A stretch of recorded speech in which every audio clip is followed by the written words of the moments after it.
viac menej to bolo rovnaké vystúpenie ako do včera. Nevyšli nám, zase sa nám nedarilo v streľbe.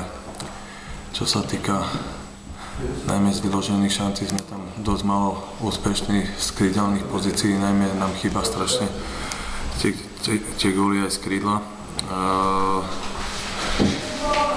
Dve hráčky nám nemohli nastúpiť, tak ako to sa tiež ukázalo, že tri hráčky to nemôžu odtiahnuť takéto zápasy proti takémuto manšaftu. Žiaľ Bohu, tie sily určite, aj keby boli neviem jak natrénované, tak by to neutiahli a to sa prejavilo potom aj samozrejme na tej koncovke.